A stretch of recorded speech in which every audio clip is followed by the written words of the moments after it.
Seja muito bem-vindo ao meu canal, já vem curtindo, se inscreve, se você gostar, pode compartilhar com os amigos. Hoje eu vou falar sobre o livro de Gênesis e sua historicidade. Será que os relatos de Gênesis são mitos ou histórias? Que efeito tem isso na leitura bíblica? O livro das origens, Gênesis, é uma chave para entender o restante da Bíblia.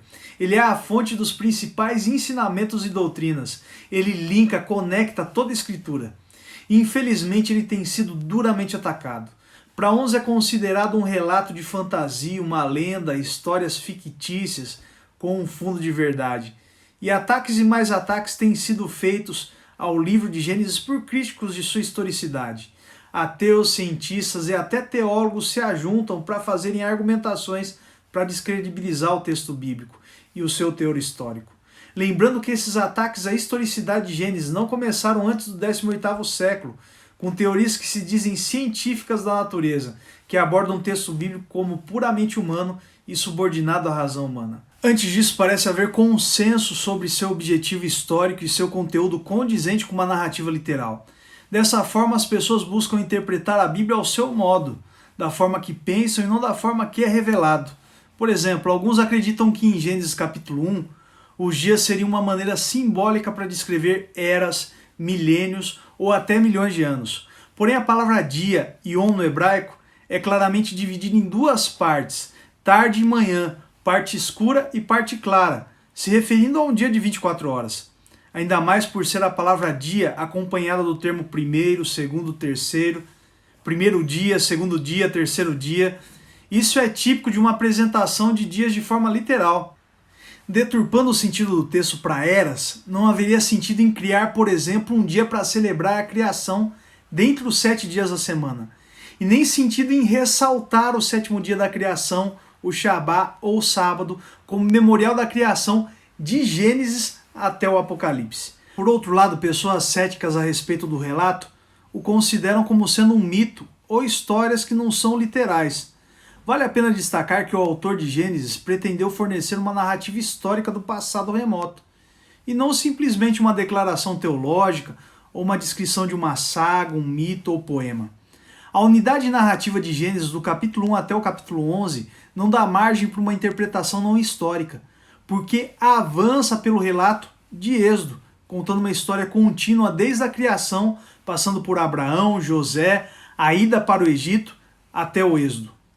Outra evidência desse propósito histórico está no vav consecutivo. O que é vav consecutivo? É uma conjunção que liga dois versos ou dois trechos.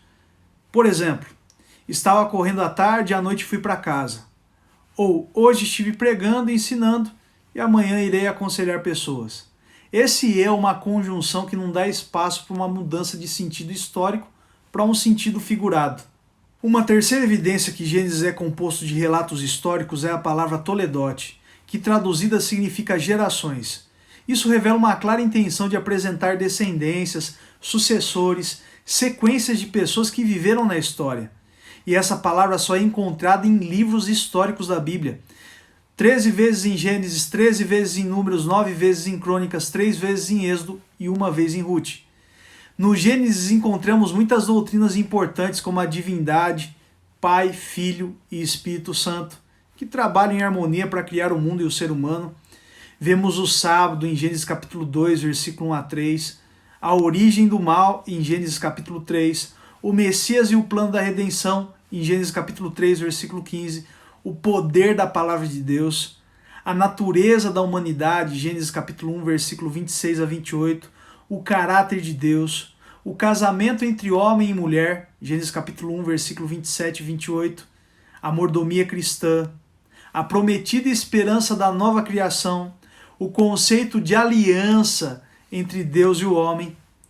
Nós vemos eventos como o dilúvio universal, a dispersão das línguas e pessoas. Vemos também as genealogias que apresentam a estrutura da cronologia bíblica desde a criação até Abraão. Isso tudo está fundamentado nesses primeiros capítulos de Gênesis. O livro ele se propõe a contar um relato fiel e histórico. Uma visão equivocada da historicidade de Gênesis tem um efeito destrutivo de forma geral, assim destruindo as bases de sustentação das verdades e tornando elas expostas a serem lançadas por terra, tanto em Gênesis quanto no restante das Escrituras. A distorção do livro de Gênesis tem um efeito dominó sobre toda a Escritura, capaz de distorcer e destruir as verdades e doutrinas que são expostas na Bíblia. Se o Gênesis não é literal, conforme dizem, não temos base para o pecado ser literal. Se o pecado é simbólico, não existe certo ou errado. E se não existe pecado, por que um Salvador? Não é por acaso que profeticamente o Apocalipse apresenta a igreja do tempo do fim recebendo uma mensagem de Cristo, que é a testemunha fiel e verdadeira e o princípio da criação de Deus, Apocalipse capítulo 3, versículo 14, e possuindo uma mensagem que remete à adoração daquele que fez o céu, a terra, o mar e a fonte das águas, Apocalipse 14, versículo 7. Considerando o livro de Gênesis como histórico, como assim o é, compreendemos o poder do nosso Deus e a nossa identidade missional como indivíduos e igreja de apresentar e adorar o Deus Criador de todas as coisas.